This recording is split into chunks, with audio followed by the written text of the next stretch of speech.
ಅದು Tirumala dairy, ಸಂತೃಷ್ಟಿ dairy ಎಲ್ಲ ಇದೆ. ಹಟ್ಸನ್ನು, ದೊಡ್ಲ, ಅಮೂಲ್, ಶ್ರೀಜಾ, ಪರಾಗ್. ಈ ಹಾಲು ಮತ್ತು ಕುಡಿಯೋ ನೀರು ಬಗ್ಗೆ ಒಂದು ಸ್ವಲ್ಪ ಕಲಬೆರಕೆ ವಿಚಾರದಲ್ಲಿ ನಾವು ಲಾಸ್ಟ್ ಟೈಮು ರೇಡ್ ಮಾಡಿದ್ದು ಒಂದಷ್ಟು ಹಳ್ಳಿಗಳ ಮೇಲೆ. ಆಮೇಲೆ ಒಂದಷ್ಟು ಪ್ರಕರಣ ಕೂಡ ನಮ್ಮ ಗಮನಕ್ಕೆ ಬಂದಿತ್ತು. ಆಮೇಲೆ ಒಂದಷ್ಟು ಮಾದರಿಗಳನ್ನು ಕೂಡ ನಾವು ಕಲೆಕ್ಟ್ ಮಾಡಿದ್ದು ಸ್ಯಾಂಪಲ್ಸ್. ಅದರಲ್ಲಿ ಸುಮಾರು 48 ಸ್ಯಾಂಪಲ್ಸ್ಗಳನ್ನು ನಾವು ಬೇರೆ ಬೇರೆ ತಾಲೂಕಿಂದ ಸಂಗ್ರಹ ಮಾಡಿದ್ದು. ಅದನ್ನು ಲ್ಯಾಬ್ ಕಳಿಸಿ ವಿಶ್ಲೇಷಣೆಯನ್ನು ಮಾಡಿದ ಮೇಲೆ ವರದಿ ಬಂದಿದೆ. ಅದರೊಳಗಡೆ 18 ಸ್ಯಾಂಪಲ್ಸ್ಗಳಲ್ಲಿ ಗುಣಮಟ್ಟ ಕಡಿಮೆ ಇದೆ ಅಂತ ಬಂದಿದೆ. ಗುಣಮಟ್ಟ ಕಡಿಮೆ ಇದೆ ಅಂತಂದರೆ ಅಲ್ಲಿ ಫ್ಯಾಟ್ ಕಂಟೆಂಟ್ ಅಂತ ಏನು ಹೇಳ್ತೀವಲ್ವ, ಅದು ಬಹಳ ಕಡಿಮೆ ಇದೆ ಅನ್ನೋದು ಪ್ರೂವ್ ಆಗಿದೆ. ಆಮೇಲೆ ಬಹುಶಃ ಅದನ್ನು ನಾವು ಇನ್ನೊಂದು ರೀತಿ ಹೇಳೋದಾದರೆ, ಅವರು ಅದನ್ನು ಕಳಪೆ ಮಾಡೋ ಕಾರಣಕ್ಕಾಗಿ ಕಲಬೆರಕೆ ಮಾಡಿದ್ದಾರೆ. ಕಲಬೆರಕೆ ಮಾಡೋದ್ರ ಮೂಲಕ ಅದನ್ನು ಕಳಪೆ ಮಾಡಿಕೊಂಡಿದ್ದಾರೆ. ಅವ್ರ ಉದ್ದೇಶ ಏನಂದರೆ ಜಾಸ್ತಿ ಪ್ರಮಾಣದಲ್ಲಿ ಇದನ್ನು ನಾವು ಸರಬರಾಜು ಮಾಡಬೇಕು ಅನ್ನೋದು, ಮಾರ್ಕೆಟ್ಗೆ ಹಾಕಬೇಕು ಅನ್ನೋದು ಉದ್ದೇಶ. ನಾವು ಕಲೆಕ್ಟ್ ಮಾಡಿ ಸಂಗ್ರಹ ಮಾಡಿದಂಥ ಮತ್ತು ಟೆಸ್ಟ್ ಮಾಡಿದಂತೆಲ್ಲೂ ಕೂಡ ಖಾಸಗಿ ಏನು ಡೈರಿಗಳಿದೆ, ವಿಶೇಷವಾಗಿ ನಮ್ಮ ಕೋಲಾರದ ಗಡಿ ಭಾಗಗಳಲ್ಲಿ ಹೆಚ್ಚಾಗಿ ಅವು ಸಕ್ರಿಯವಾಗಿದೆ. ಆ ಖಾಸಗಿ ಡೈರಿಗಳ ಎಲ್ಲವನ್ನು ಕೂಡ ನಾವು ಸುಮಾರು 6-7 ಖಾಸಗಿ ಡೈರಿಗಳು ಇಲ್ಲಿ ಕೆಲಸ ಮಾಡ್ತಾಯಿದೆ. ಉದಾಹರಣೆಗೆ ಶ್ರೀಜಾ ಇರ್ಬೋದು, ಹಟ್ಸನ್ ಇರ್ಬೋದು, ಅಥವಾ ಪರಾಗ್ ಇರ್ಬೋದು, ದೊಡ್ಲ ಇರ್ಬೋದು, ಈ ಥರ ಬೇರೆ ಬೇರೆ ಡೈರಿಯ ಮಿಲ್ಕ್ಗಳಲ್ಲಿ. ನೂತನವಾಗಿ ಪ್ರಾರಂಭವಾಗಿರುವ ಶ್ರೀವೇಣು ಟಿವಿಎಸ್ ಶೋರೂಮ್ನಲ್ಲಿ ಟಿವಿಎಸ್ ಕಂಪನಿಯ ಎಲ್ಲಾ ರೀತಿಯ ಪೆಟ್ರೋಲ್ ಮತ್ತು ವಿದ್ಯುತ್ ಚಾಲಿತ ಬೈಕ್ಗಳಿಗಾಗಿ ಎಂದೇ ಭೇಟಿ ನೀಡಿ. ವಿಳಾಸ ಬೈಪಾಸ್ ರಸ್ತೆ, ಮಾರುತಿ ನೆಕ್ಸಾ ಕಾರ್ ಶೋರೂಮ್ ಪಕ್ಕ, ಕೋಲಾರ. ಹೆಚ್ಚಿನ ಮಾಹಿತಿಗಾಗಿ ಸಂಪರ್ಕಿಸಿ 9986833899 ಅಥವಾ 9986933299. ಇದರೊಳಗಡೆ 2 ವಿಧಾನ ಇದೆ. ಒಂದು ಕಲೆಕ್ಷನ್ ಸೆಂಟರ್ ಅಂತ, ಇನ್ನೊಂದು ಬಲ್ಕ್ ಸೆಂಟರ್ ಅಂತ. ಕಲೆಕ್ಷನ್ ಸೆಂಟರ್ನಲ್ಲೂ ಕೂಡ ನಮಗೆ ಸಿಕ್ಕಿದೆಯಲ್ಲ ಸುಮಾರು, ಅಲ್ಲಿ ನಮ್ಮಲ್ಲಿ ಒಟ್ಟು 12 ಕಲೆಕ್ಷನ್ ಸೆಂಟರ್ಗಳಿದೆ, 20 ಬಲ್ಕ್ ಮಿಲ್ಕ್ ಸೆಂಟರ್ಸ್ಗಳಿದೆ. ನಾವು ಪರೀಕ್ಷೆ ಮಾಡಿದಾಗ ಅಲ್ಲಿ ಏನಾಗಿದೆ, ಈ ಕಲೆಕ್ಷನ್ ಸೆಂಟರ್ಗಳಲ್ಲಿ ಮತ್ತು ಬಲ್ಕ್ ಸೆಂಟರ್ ಎರಡೂ ಕೂಡ ಆ ರೀತಿಯಾದಂಥ ಹಾಲು ಕಂಡುಬಂದಿದೆ. ಸೊ ಇದಕ್ಕೆ ಏನು ಪರಿಹಾರ ಅನ್ನೋದಕ್ಕೋಸ್ಕರವಾಗಿ ನಾನು ನಮ್ಮ ಅಧಿಕಾರಿಗಳ ಜೊತೆಲ್ಲ ಮಾತಾಡಿದ್ದೀನಿ. ಅವ್ರ ಪ್ರಕಾರ ಈಗ ಏನಂದರೆ FSSAI ಆ್ಯಕ್ಟ್ ಪ್ರಕಾರ, food safety and standards act ಪ್ರಕಾರ, ಎಲ್ಲಿ ಈಗ ಕಳಪೆ ಮಟ್ಟದ ಅಥವಾ ಗುಣಮಟ್ಟ ಇಲ್ಲದೇ ಇರತಕ್ಕಂಥ ಸಬ್ ಸ್ಟ್ಯಾಂಡರ್ಡ್ ಮಿಲ್ಕ್ ಅಂತ ನಾವೇನು ಕರಿತೀವಿ, ಅದು ಸರಬರಾಜು ಮಾಡ್ತಾ ಇದ್ದಾರೆ. ಅದು ಸಂಪೂರ್ಣವಾಗಿ ನಮ್ಮ ಜಿಲ್ಲೆಯಲ್ಲಿ ನಿಲ್ಲಬೇಕು ಅನ್ನೋ ಕಾರಣಕ್ಕಾಗಿ ಈ ಒಟ್ಟು 18 ಏನು ಸ್ಯಾಂಪಲ್ಸ್ಗಳು ಪ್ರೂವ್ ಆಗಿರೋದ್ರಿಂದ ಸಂಬಂಧಪಟ್ಟಂಥ ಡೈರಿಗಳ ವಿರುದ್ಧ ಮೊಕದ್ದಮೆಯನ್ನು ಹೂಡಲಿಕ್ಕೆ ನಾವೀಗ ತೀರ್ಮಾನ ಮಾಡಿದ್ದೇವೆ. ADC ಅವರು, ಅಡಿಷನಲ್ ಡೆಪ್ಯೂಟಿ ಕಮಿಷನರ್ ಅವರು ಆ ಆ್ಯಕ್ಟ್ ಅಡಿನಲ್ಲಿ ಸಕ್ಷಮ ಪ್ರಾಧಿಕಾರವಾಗಿರ್ತಾರೆ.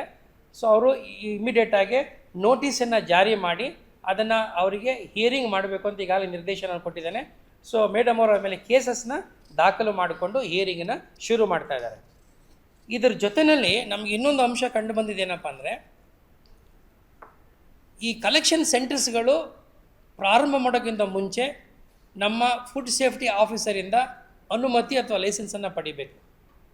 ಬಲ್ಕ್ ಸೆಂಟರ್ಸ್ಗಳು ಪಡೆದಿವೆ, ಆದರೆ ಈ ಕಲೆಕ್ಷನ್ ಸೆಂಟರ್ಸ್ಗಳು, ಹಾಲಿನ ಸಂಗ್ರಹಣಾ ಕೇಂದ್ರಗಳು, ಅವು ನಮ್ಮ ಗಮನಕ್ಕೆ ಬಂದಿದೆ. ಅನಧಿಕೃತವಾಗಿ ಕೆಲಸ ಮಾಡ್ತಿರೋ ವಿಚಾರ ಗೊತ್ತಾಗಿರೋದ್ರಿಂದ ಇಮ್ಮಿಡಿಯೇಟಾಗಿ ಅವುಗಳನ್ನು ಇವತ್ತಿನಿಂದನೇ ಯಾವುದೇ ರೀತಿಯಾದಂಥ ಕಲೆಕ್ಷನ್ಸಲ್ಲಿ ಮಾಡಬಾರ್ದು. ಅದನ್ನು ನೀವು ತಕ್ಷಣದಿಂದ ಕ್ಲೋಸ್ ಮಾಡಿಸಿ ಅವ್ರ ಮೇಲೂ ಕೂಡ ಮೊಕದ್ದಮೆ ನೋಡಬೇಕು. ಅವ್ರಿಗೆ 7 ದಿನ ಟೈಮ್ ಕೊಡಬೇಕು. ಟೈಮ್ ಕೊಟ್ಬಿಟ್ಟು ಅವ್ರು ಬಂದು ಅದನ್ನು ಅಧಿಕೃತಗೊಳಿಸಲಿಕ್ಕೆ, ಲೈಸೆನ್ಸ್ಗೆ ಅಪ್ಲೈ ಮಾಡ್ಕೊಳ್ಳೋದಕ್ಕೆ ಅವಕಾಶ ಇದೆ.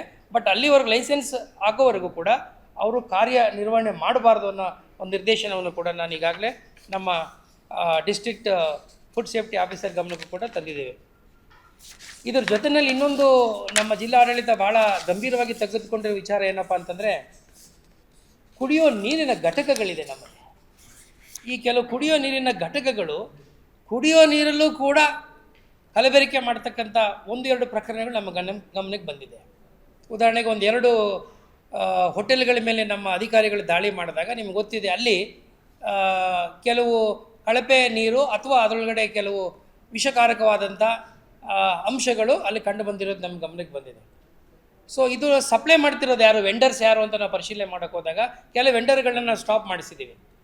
ಅದಕ್ಕೆ ಮೂಲ ಕಾರಣ ಏನಪ್ಪ ಅಂದರೆ, ನಮ್ಮಲ್ಲಿ ಇರ್ತಕ್ಕಂಥ ಈ ಏನು ಕೆಲವು ಘಟಕಗಳಿದೆ, ಏನು ಅದು RO ಪ್ಲ್ಯಾಂಟ್ಸ್ ಅಂತ ಕರಿತೀರಲ್ಲ, ಅವರು ಅಲ್ಲಿ ಅದನ್ನು ಶುದ್ಧೀಕರಣ ಮಾಡಿ ಅದನ್ನು ಮಾರ್ಕೆಟಿಗೆ, ರೀಟೇಲಿಗೆ ಮಾರಾಟ ಮಾಡ್ತಿದ್ರಲ್ಲ, ಅಂಥ ಘಟಕಗಳನ್ನು ಇಮ್ಮಿಡಿಯೇಟಾಗಿ ಇವರು ನಮ್ಮ ಏನು ಈ ಫುಡ್ ಸೇಫ್ಟಿ ಆಫೀಸರು ವಿಸಿಟ್ ಮಾಡಿ ಪ್ರತಿ ತಾಲೂಕಿನಲ್ಲೂ ಕೂಡ ವಿಸಿಟ್ ಮಾಡಿ ಯಾವ ಘಟಕಗಳು ಪರವಾನಗಿ ಪಡೆದೆ ಅನಧಿಕೃತವಾಗಿ ಕೆಲಸ ಮಾಡ್ತಾಯಿದೆ ಅದನ್ನು ಇಮ್ಮಿಡಿಯೇಟಾಗಿ ಅದನ್ನು ಸ್ಟಾಪ್ ಮಾಡಬೇಕು, ಸಸ್ಪೆಂಡ್ ಮಾಡಬೇಕು ಅನ್ನೋ ನಿರ್ದೇಶನ ಕೂಡ ಈಗ ಕೊಟ್ಟಿದ್ದೇನೆ. ನಮ್ಮ ಜಿಲ್ಲೆಯಲ್ಲಿ ಒಂದು ಸ್ಪಷ್ಟವಾದ ಸಂದೇಶ ಹೋಗಬೇಕು.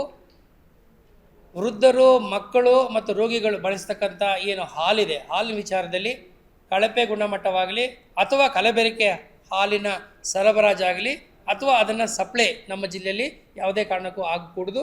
ಮತ್ತು ಕುಡಿಯೋ ನೀರಿನಲ್ಲೂ ಕೂಡ ಯಾವುದೇ ರೀತಿಯಲ್ಲೂ ಕೂಡ ಈ ರೀತಿ ಕಳಪೆ ನೀರನ್ನು ಅವರು ಸಂಗ್ರಹ ಮಾಡೋದಾಗಲಿ ಅಥವಾ ನೀವು ಅದನ್ನು ಏನೋ ಫಿಲ್ಟರ್ ಮಾಡದೆ ಮಾರುಕಟ್ಟೆ ಮಾಡೋದಾಗಲಿ ಇಂಥವ್ರ ವಿರುದ್ಧ ಕಠಿಣವಾದ ಕ್ರಮವನ್ನು ನಾವು ಈಗಾಗಲೇ ಶುರು ಮಾಡಿದ್ದೀವಿ, ಮತ್ತಷ್ಟು ತೀವ್ರಗೊಳಿಸ್ತೀವಿ ಅನ್ನೋ ಮಾತನ್ನು ಹೇಳಲಿಕ್ಕೆ ಬಯಸ್ತೇನೆ. ಇಲ್ಲ, ಅದರ ಬಗ್ಗೆ ನಾವು ನಿಗಾ ಇಟ್ಟಿದ್ದೀವಿ. ಅದಕ್ಕೆ ತಾಲೂಕು ಮಟ್ಟದಲ್ಲಿ ನಿಮಗೆಲ್ಲ ಗೊತ್ತಿದೆ, ನಾವು ಟಾಸ್ಕ್ ಫೋರ್ಸ್ಗಳು ಮಾಡಿದ್ದೇವೆ.